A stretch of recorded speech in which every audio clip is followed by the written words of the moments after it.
सभी ने जोर से ये कार्यक्रम हमारे शहीदों के या उनको नमन करने के लिए है।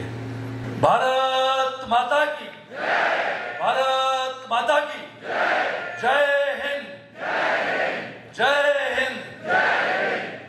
आज के अथर्व फाउंडेशन के कारगिल विजय दिवस के 25 वर्ष होने के उपलक्ष्य में यह कार्यक्रम के लिए उपस्थित हमारे सहकारी मुंबई भाजपा के अध्यक्ष और विधायक सन्माननीय आशीष शेलार जी, हमारे उत्तर मुंबई के पूर्व सांसद सन्माननीय गोपाल शेट्टी जी, मेरे सहकारी और हमारे चारकोट के विधायक सन्माननीय योगेश सागर जी, जिन्होंने अभी हम सभी के सामने अथर्व के बहुत सारे कार्यक्रमों की रचना रखी, ऐसी अथर्व फाउंडेशन की उपाध्यक्षा Shrimati Varsha Rane, sergeant lieutenant commander Lalan Talungam, lieutenant colonel Gaurav Kumar Singh ji, major Pankaj Yadav ji, major Ashok Kaul ji, Naik Vijay Katore, doctor Ved Thapar ji, doctor Chitra Senthil Kumar, Daksh Senthil Kumar, Aadya Senthil Kumar, mister Vijay Ahuja, mister Govardhan Khairnar, Trimala Adhikari, Nishil सेठ और उपस्थित सभी देशभक्त नागरिक भाइयों और बहनों, बहुत कम समय में आपके सामने आज के कार्यक्रम के उपलक्ष्य में जो बातें हुई, एक किसी कवि ने सुबह सुबह मेरे पास एक छोटी कविता भेजी। इतनी सुंदरता से उसने लिखा है कि जिन्हें है प्यार वतन से वो देश के लिए अपना लहू बहाते हैं, जिन्हें है प्यार वतन से वो देश के लिए अपना लहू बहाते हैं। माँ की चरणों में अपना शीश चढ़ाकर, माँ के चरणों में अपना शीश चढ़ाकर देश की आजादी को बचाते हैं, उन्हीं को तो जवान कहलाते हैं।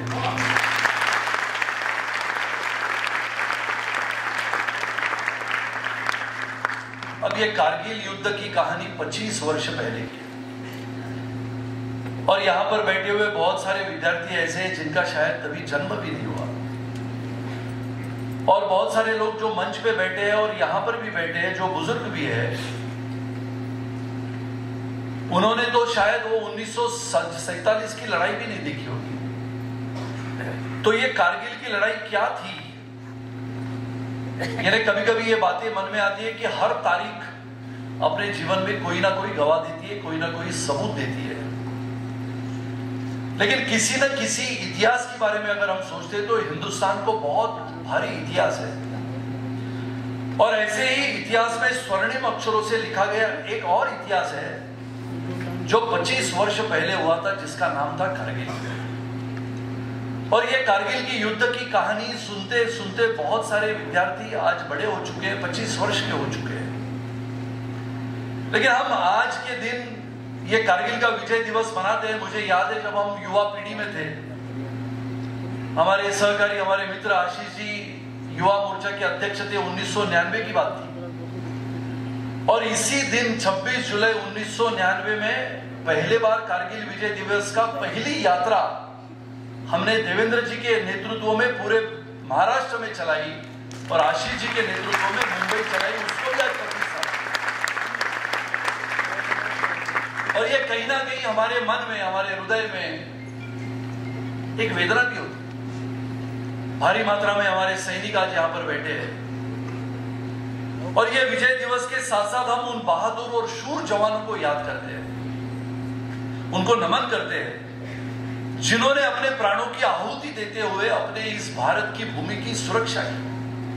जिस मातृभूमि की बात करते हैं, उस मातृभूमि की रक्षा करने के लिए अपने प्राणों को बाजी लगाने वाला अपना जाबाज सैनिक तो चला गया, लेकिन उसकी याद में हम लगातार कारगिल का ये दिवस मनाते हैं। 25 वर्ष हो चुके हैं, लेकिन फिर भी आक्रमण शुरू है, और ये आक्रमण वहीं से आता है जो 25 साल पहले जहां से आया था।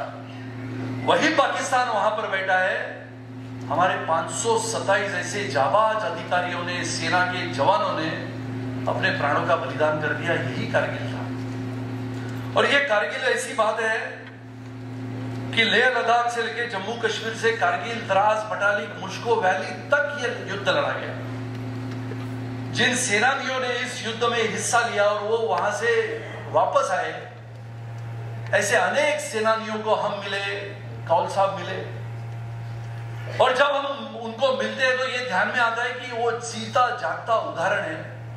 साहस, वीरता, निष्ठा, देशभक्ति, देश प्रेम, उसका उदाहरण अगर जिंदा कोई है तो वो अपना सैनिक होता है जो कारगिल के युद्ध में लड़ते हुए वापस।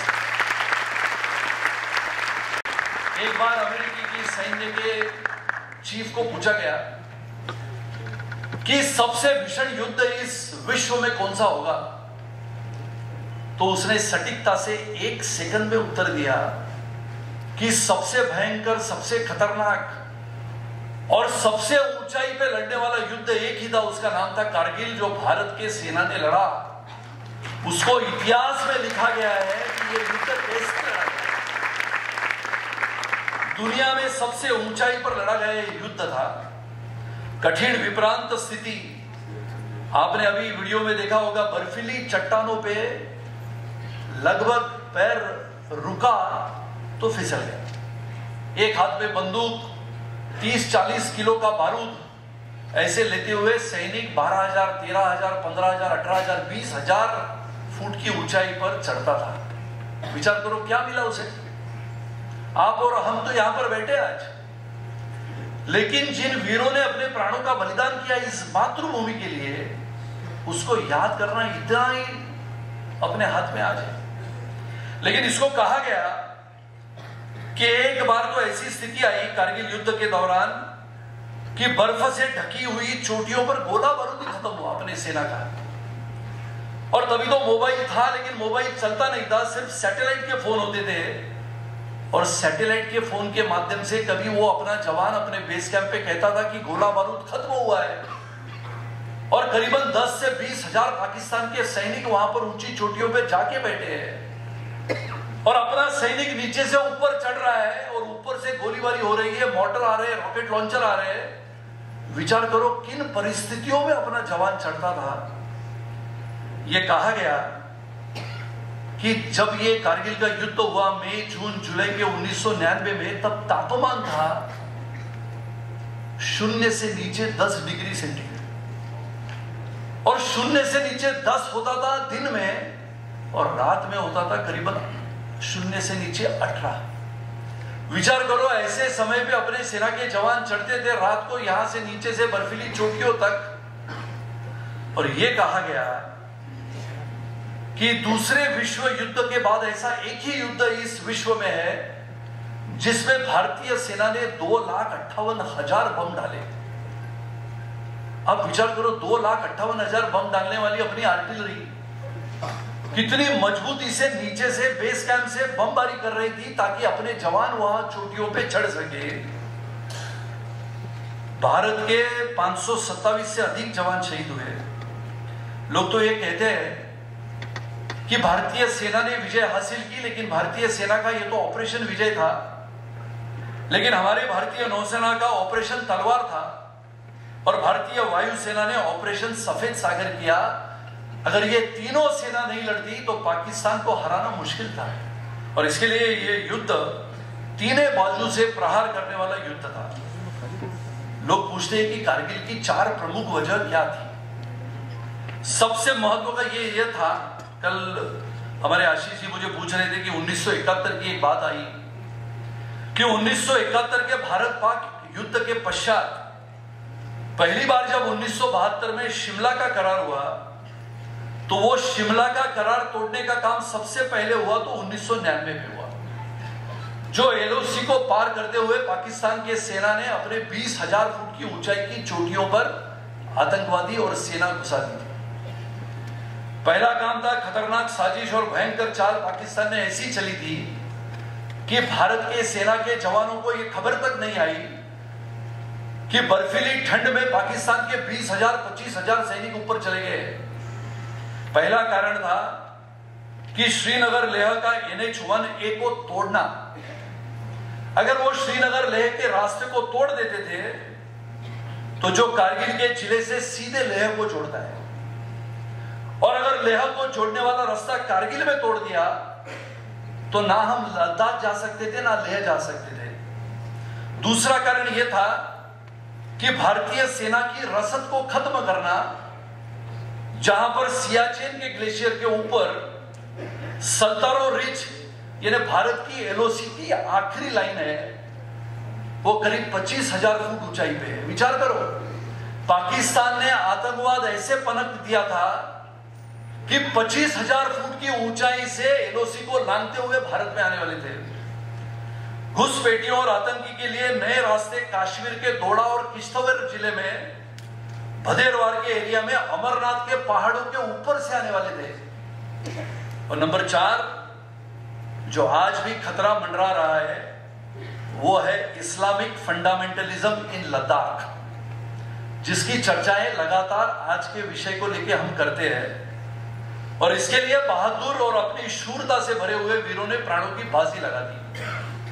और इसके लिए कभी कभी तो हमें लगता है कि उम्र 23, उम्र 24, उम्र 25 ऐसे अनगिनत हमारे हीरो ने, जाबाज सैनिकों ने अपने प्राणों का बलिदान दिया।